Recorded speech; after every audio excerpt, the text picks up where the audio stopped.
모든 나라들은 군대를 필요로 합니다. 왜냐하면 군대가 있어야 외부의 침입으로부터 나라를 잘 보호할 수 있기 때문이죠. 역시 다윗도 군대가 필요했습니다. 근데요, 다윗은 이 군대를 굉장히 좀 독특한 방식으로 운영을 했는데, 일단 각 가문에서 우두머리 12를 뽑았고요. 그리고 그 12과 함께 천부장과 백부장을 뽑고 또 가문별로 24,000명씩 뽑았다라고 되어 있습니다. 그리고 그 뽑은 24,000명으로 각 지파별로 1년에 한 달씩 맡아서 나라를 지키게 했습니다. 그러니까 20세 이상의 남자들이요, 1년에 한 번씩 나라를 지키는 그런 상비군이 되었다라고 하는 거죠. 어떻게 보면 굉장히 효율적인 그런 방법 같아 보입니다. 왜냐하면 잘만 하면 24,000명의 군대가 항상 존재하는 것이 될 수 있고요. 유사시에는 순식간에 그게 12지파잖아요. 그래서 28만 8천 명의 군대가 갑자기 생기는 것일 수도 있기 때문입니다. 그러다 보니 다윗의 나라는요, 굉장히 강력했던 것으로 기록되어 있습니다. 근데 여기서 질문이 하나 생기는데요. 다윗은 왜 하필 딱 24,000명만 뽑았던 것일까요? 왜 이런 질문이 생기냐면, 사실 더 많이 뽑으면 더 많은 군대를 만들 수도 있어 보이기 때문이죠. 예를 들어서 3만 명씩 뽑으면요, 유사시에 36만 명의 어마어마한 군대가 생기는 겁니다. 근데 다윗은 3만 명, 4만 명 이렇게 뽑지 않고 딱 24,000명만 뽑았다는 거죠. 이유가 있었습니다. 가장 큰 이유는 다윗은 자기의 백성들의 수를 계수할 수가 없었기 때문이죠. 각 지파별로 몇 명이나 있는지 모르다 보니까 무작정 막 크게 사람들을 뽑을 수가 없었습니다. 그리고 그것이 하나님의 뜻이었죠. 자신의 군사가 정확하게 몇 명인지 알지 못하게 하는 것, 바로 그것이 하나님의 뜻이었습니다. 실제로 과거에 다윗이요, 군대 사람들, 이스라엘 백성들을 셌다가 하나님께 아주 크게 혼이 났잖아요. 그래서 다윗은 자신의 백성이 몇 명인지 알지 못했고 군사로 동원될 수 있는 사람들이 몇 명이나 있는지 사실은 잘 몰랐습니다. 근데 왜 그렇게 하나님께서 그것을 안 가르치셨던 것일까? 그 이유에 대해서 이렇게 얘기하죠. 27장 23절 말씀인데요. 이스라엘 사람의 20세 이하의 수요는 다윗이 조사하지 아니하였으니 이는 여호와께서 전에 말씀하시기를 이스라엘 사람을 하늘의 별같이 많게 하리라 하셨습니다. 바로 이것 때문입니다. 하나님께서 왜 그렇게 사람을 계수하지 못하게 하냐면요, 이스라엘 사람들은 별과 같이 많아질 그런 사람들이었기 때문입니다. 여기서 키포인트는 뭐냐면 별과 같이 많아질 사람들입니다. 우리가 밤하늘의 별을 보면 별을 셉니까? 별을 못 세죠.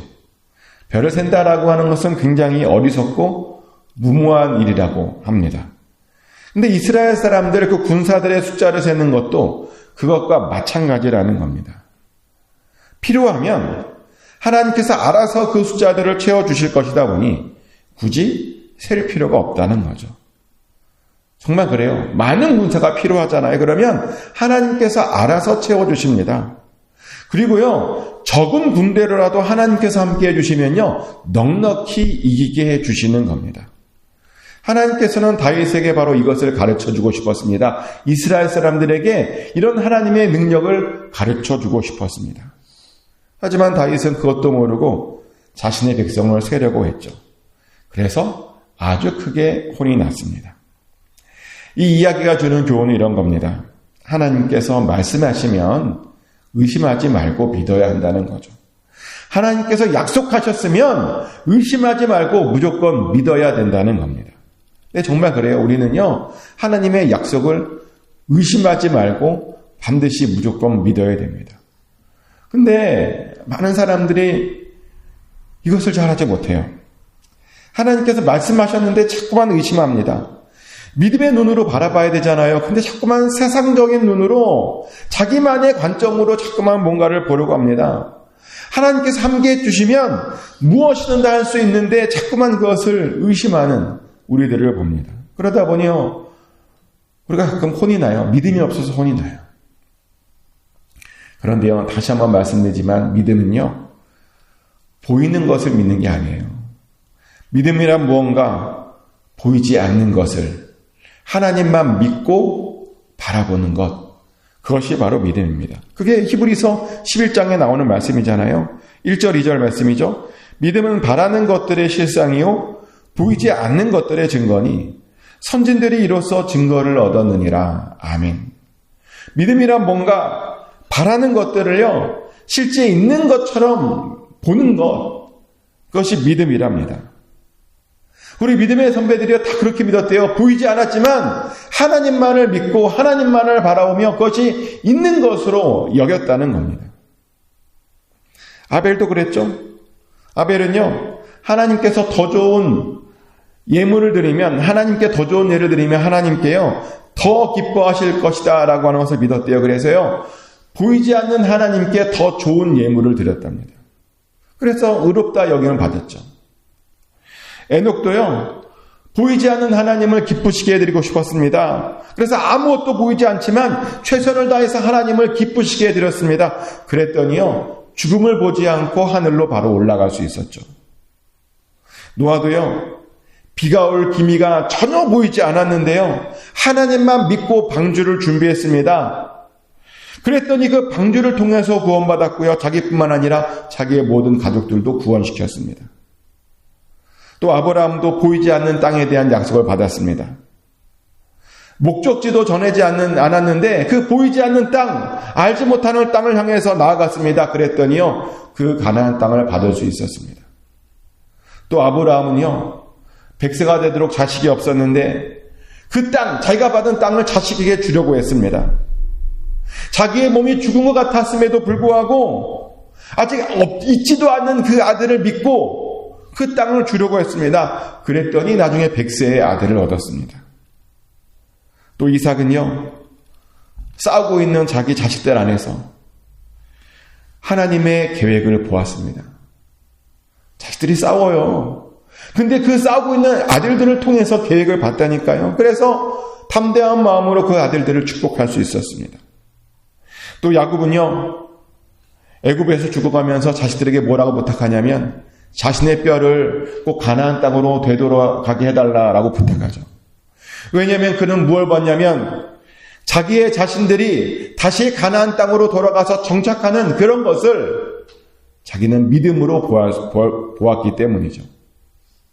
또 모세의 부모는 바로가 모든 남자들을 아이를 다 죽이라고 할 때 그 아이를 죽이지 않고 살려두었죠. 왜냐하면 그들은요 그 아이가 나중에 이스라엘을 구원할 것을 믿음의 눈으로 볼 수 있었기 때문입니다. 또 모세는 애굽의 공주의 아들이라 칭함을 거절했답니다. 왜냐하면 하나님께서 그에게 더 큰 상으로 주실 것을 믿음의 눈으로 볼 수 있었기 때문이랍니다.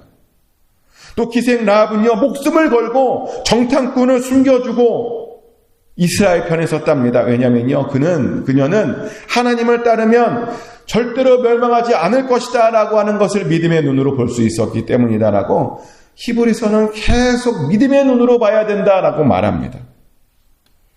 맞아요. 믿음의 눈으로 봐야 합니다. 하나님의 약속을 신뢰해야 됩니다. 그러면요 다 받을 수 있습니다. 특별히 우리는 하나님께서 우리에게 말씀하신 그 말씀을 봐야 합니다. 보이지 않지만, 이해되지 않지만 하나님께서 주신 그 약속들을 보려고 노력해야 됩니다.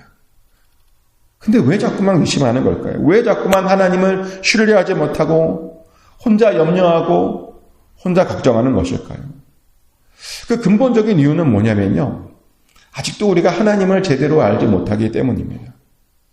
실제로 많은 분들이 교회를 굉장히 오래 다녔음에도 불구하고 아직도 하나님이 어떤 분이신지를 잘 알지 못합니다. 그래서 하나님을 우상처럼 섬깁니다. 우리 하나님이 이런 일도 할 수 있어 라고 의심하고 그렇게 생각을 합니다. 그런데요 우리 하나님에게는 능치 못할 일이 없음을 믿으시기 바랍니다.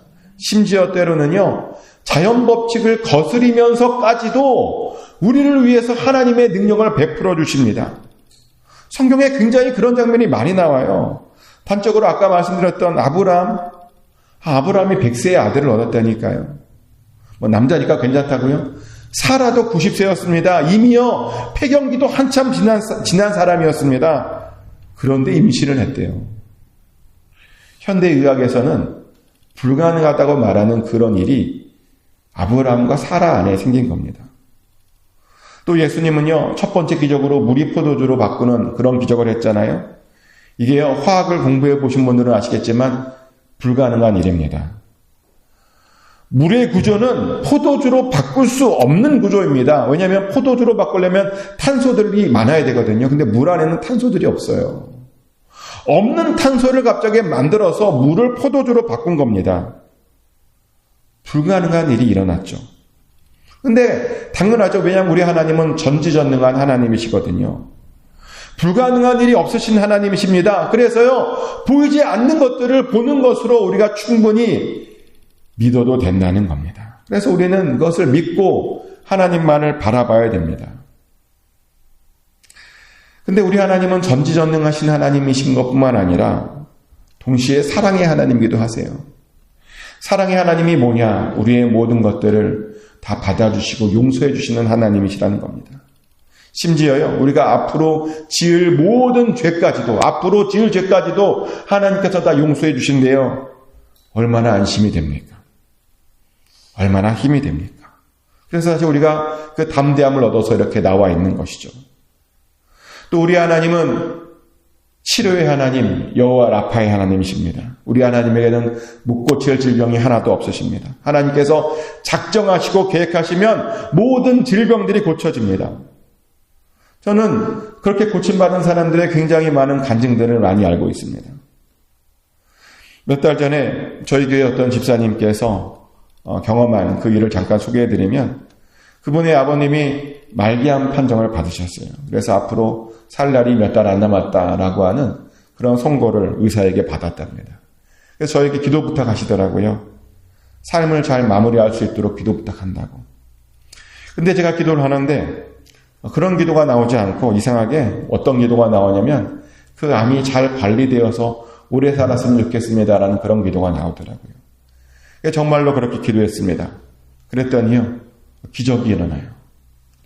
어느 날 검사를 다시 해보니까 그 암이 다 사라졌대요. 말기암이었는데 다 사라졌대요. 우리 하나님은 이런 분이십니다. 말기암도 사라지게 하시는 분이십니다. 암뿐입니까? 우리 하나님께서 은혜를 베풀어 주시기로 작정하시면요, 모든 것을 다 극복하게 해주십니다. 죽을 병에서도 고침받을 수 있다는 겁니다. 그래서 우리는요, 그런 하나님의 은혜만 간절히 사모하면 됩니다. 그러면 그 은혜를 통해서 우리가 고침받게 됩니다. 또 우리 하나님은 평화의 하나님이십니다. 하나님을 가만히 보니까요, 다툼을 싫어하시는 것 같아요. 오죽하면 원수들까지 사랑하라고 그러겠어요. 원수를 사랑하는 거 어렵잖아요. 근데 그 어려운 것을 우리에게 요구하십니다. 왜요? 우리 하나님은 평화의 하나님이시기 때문에. 그래서 원수들 사이의 관계도 회복시켜 주십니다. 그러면 우리에게 평안을 주시는 분이 우리 하나님이십니다. 그게도 많아요, 우리 하나님에 대한 속성이. 우리가 믿는 하나님이 어떤 분이신지를 정확하게 알고 있어야 됩니다. 그래야 하나님을 오해하지 않을 수 있습니다. 그래야 우리도 우리 믿음의 선배들처럼요, 정말 보이지 않는 것들을 우리도 믿음으로 볼 수 있습니다. 그리고 그래야 우리도 또한 하나님께서 우리를 위해 예비하신 것들을 다 받아 누릴 수 있는 겁니다. 꼭 하나님을 잘 아시길 축복합니다. 하나님께서 여러분들에게 무엇을 원하시는지를 꼭 잘 아셨으면 좋겠습니다. 하나님께서 무엇을 약속하셨는지도 꼭 알으셨으면 좋겠습니다. 그래서 보이지 않더라도, 앞이 안개와 같더라도 우리 믿음의 선배들처럼 믿음의 눈으로 보시기를 축복합니다. 그래서 꼭 하나님께서 예비하신 것들을 꼭 다 받아 누리시는 저와 여러분 되시기를 예수 그리스도의 이름으로 축복합니다. 기도합니다. 하나님 아버지, 우리도 믿음의 눈을 떠서 하나님께서 우리에게 예비하신 것들, 약속하신 것들을 아버지 우리도 볼 수 있기를 원합니다. 믿음의 눈으로 꼭 그것을 볼 수 있기를 원합니다. 그러기 위해서는 하나님을 잘 알아야 된다던데 하나님을 정말 알기를 원합니다. 하나님이 어떠하신 분이시고 어떤 능력을 갖고 계시는지를 우리가 잘 알 수 있기 원합니다. 그래서 하나님 그 믿음의 눈으로 우리의 삶에 하나님의 기적을 경험하기를 원하오니 아버지 하나님 기적을 베풀어 주시옵소서. 아버지 정말 물이 포도주로 바뀌는 그런 역사가 우리의 삶 가운데도 일어나게 하여 주시옵소서. 그래서 다시 한번 새롭게 하나님을 경험케 하여 주시옵소서. 오늘도 우리의 삶 가운데 아버지 하나님의 도움이 필요합니다. 주여 만져주시옵소서. 회복시켜 주시옵소서. 은혜를 베풀어 주시옵소서. 우리를 불쌍히 여겨 주시옵소서. 아버지 진노 중에라도 긍휼을 베풀어 주시고 잊지 말아 주시옵소서. 하나님께 맡겨드립니다. 감사드리며 살아계신 예수 그리스도 이름으로 간절히 기도드렸습니다. 아멘. 주기도문으로 하나님께 올려드립니다. 하늘에 계신 우리 아버지, 아버지의 이름을 거룩하게 하시며 아버지의 나라가 오게 하시며 아버지의 뜻이 하늘에서와 같이 땅에서도 이루어지게 하소서. 오늘 우리에게 일용할 양식을 주시고 우리가 우리에게 잘못한 사람을 용서해 준 것 같이 우리 죄를 용서하여 주시고 우리를 시험에 빠지지 않게 하시고 악에서 구하소서. 나라와 권능과 영광이 영원히 아버지의 것입니다. 아멘.